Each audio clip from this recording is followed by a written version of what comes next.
Bonjour à tous. Cette semaine, petit moment de détente au rythme d'Amérique du Sud dans un décor hors du commun. Retour en images sur la 15e édition de Parfums de musique, c'est juste après l'actu.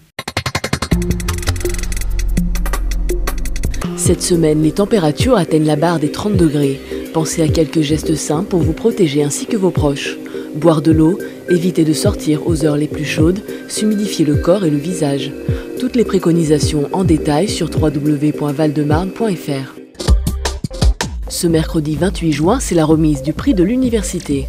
Depuis 1982, le prix de l'université récompense les travaux de recherche d'étudiants val-de-marnais ou portant sur le Val-de-Marne. Cette année, 22 000 € sont répartis entre les lauréats.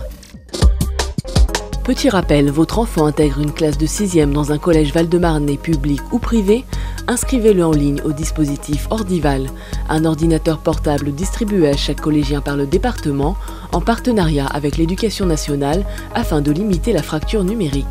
Inscription sur www.valdemarne.fr/ordival. Cette année, le festival Parfums de musique nous transportait en Amérique latine et aux Antilles, dans ce cadre privilégié qu'est la roseraie du Val-de-Marne, retour en images.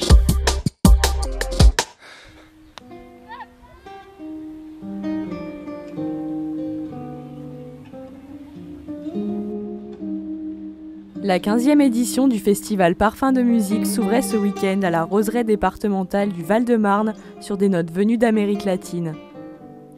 Une invitation au voyage dans un décor exceptionnel aussi bien pour les habitués que pour les artistes invités.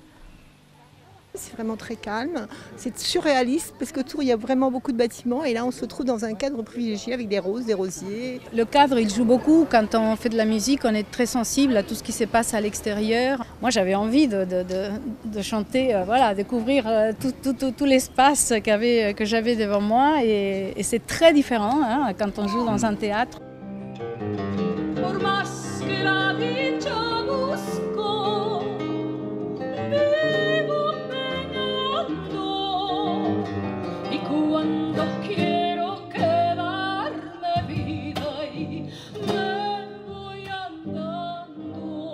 Le voyage débutait samedi au Brésil avec Pernambuco Quartet pour nous emmener ce dimanche après-midi en Argentine avec 2 concerts nous faisant découvrir ou retrouver d'autres contrées musicales. Moi je suis argentine donc c'était une surprise de mon famille de venir ici donc je ne savais pas, je ne m'y attendais pas. Et pour moi c'est exceptionnel parce que parfois c'est difficile de trouver les gens qui viennent à chanter comme ça ici.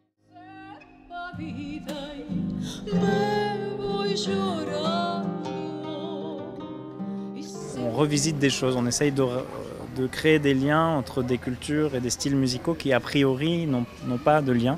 En les jouant telles qu'elles ont déjà été enregistrées, mais de s'amuser avec et de les recréer aussi sur le moment.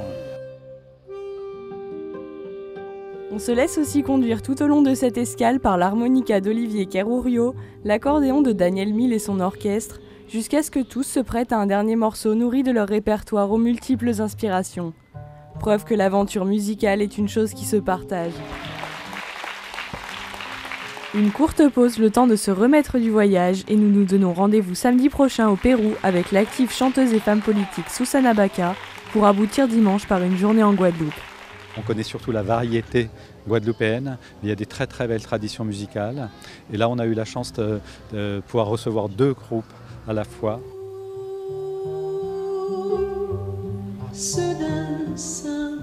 Une programmation qui annonce déjà le son des percussions et d'une voix charmante, un univers méconnu à découvrir dans le Parfum des Roses.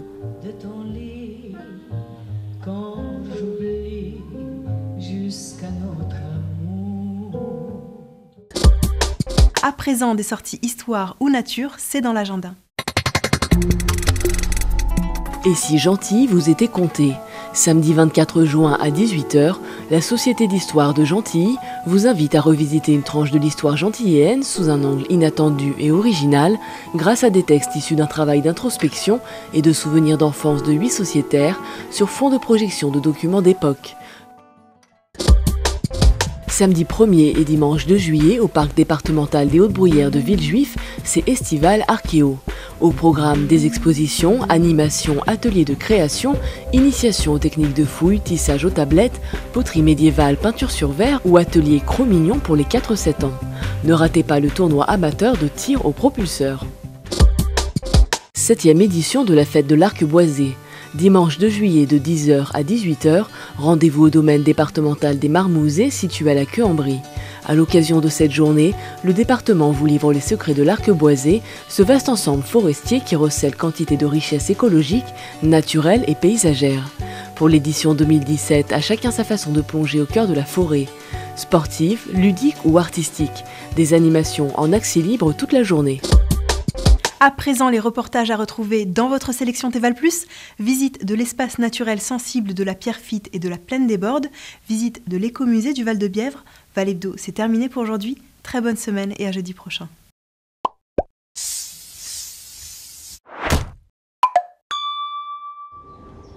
Pour la fête de la nature, la Pierrefitte nous invitait à la découverte de ses 8 hectares de verdure. Au programme, des balades et des ateliers pour mieux connaître cet espace naturel qui participe à la préservation de la faune et de la flore locale. Une évasion loin de la ville pour profiter du soleil en famille et se sentir plus proche de la terre ou des airs. Jusqu'au 30 septembre, le département invite aussi les Val-de-Marnais à découvrir ce véritable réservoir de biodiversité accessible à tous 3 jours par semaine. À tous les curieux et amoureux de nature, rendez-vous à la Pierrefitte les mercredis, samedis et dimanches de 12h à 17h.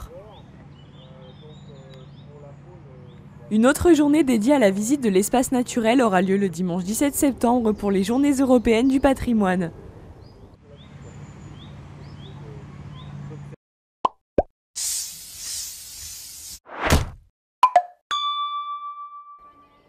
Réaménager une ancienne terre agricole, c'est le projet ambitieux de la Plaine des Bordes.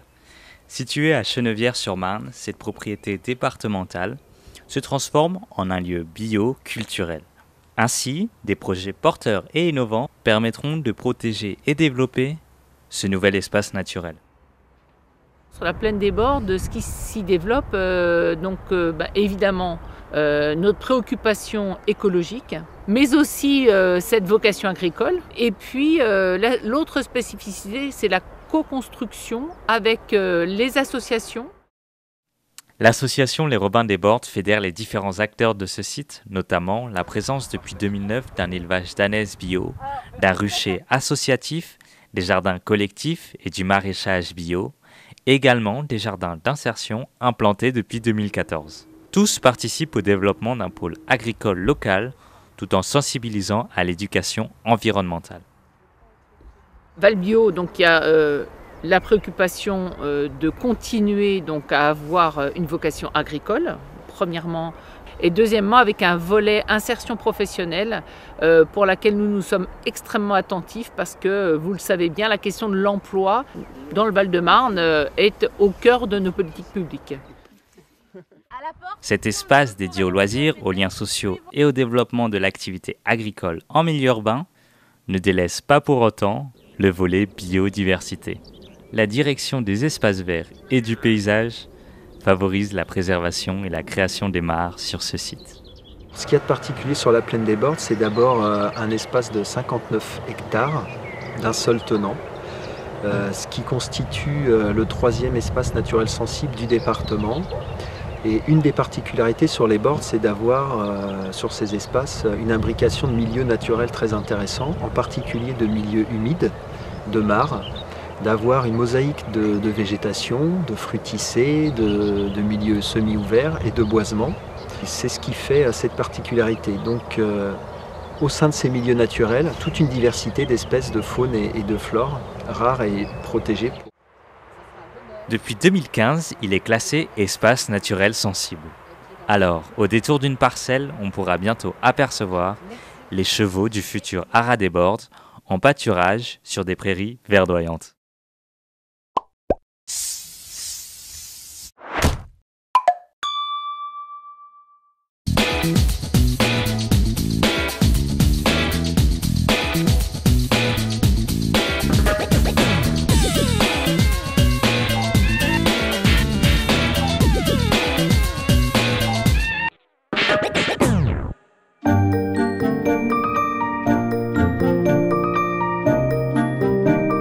Un petit air de campagne. Pourtant, à quelques mètres d'ici, la ville est bel et bien là.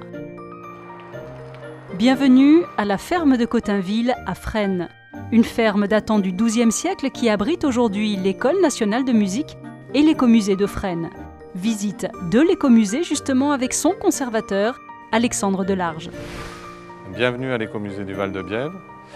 On est ici dans la ferme de Cotainville, c'est-à-dire l'ancienne ferme seigneuriale de la ville de Fresnes. C'est un lieu très ancien, dont les élévations datent du XVIIe siècle, pour les plus récentes, mais qui a sans doute été habité bien avant, peut-être à partir du XIIe siècle. L'écomusée est donc un musée un peu particulier qui travaille sur le territoire, en l'occurrence le Val-de-Bièvre, avec les habitants et de façon pluridisciplinaire, en s'intéressant aussi bien à l'histoire qu'à la technique, à l'art. Voilà.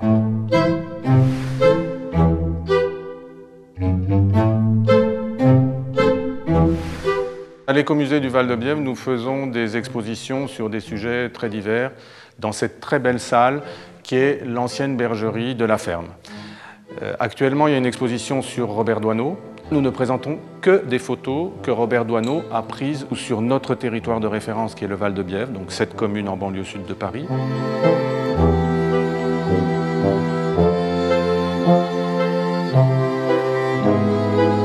Alors, en règle générale, nous faisons des expositions thématiques, toujours réalisées par nous, sur des thèmes très divers, qui cherchent à rendre compte de la façon dont les gens vivent sur ce territoire de banlieue.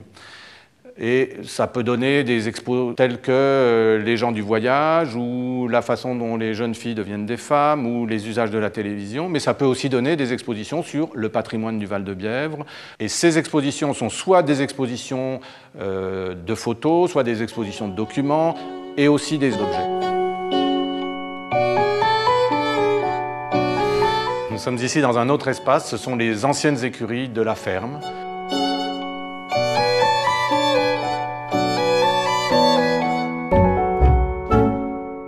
Nous faisons des expositions avec les habitants, donc des choses très diverses pour un petit espace, 90 mètres carrés, qui est bien suffisant pour faire ce type de travail.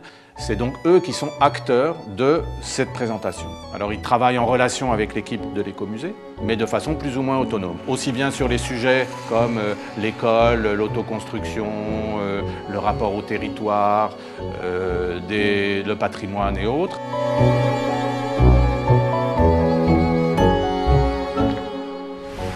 Nous sommes ici dans la partie cachée de l'écomusée, c'est-à-dire là où on met les objets, donc ce qu'on appelle les réserves.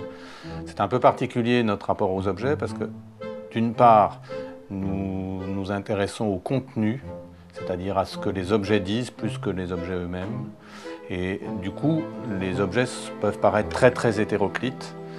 Ça peut aller depuis une pointeuse comme ici, du début du XXe, de la fin du XIXe, à un distribox, qui est un objet qui distribue des kits pour aider les toxicomanes à ne pas avoir le sida.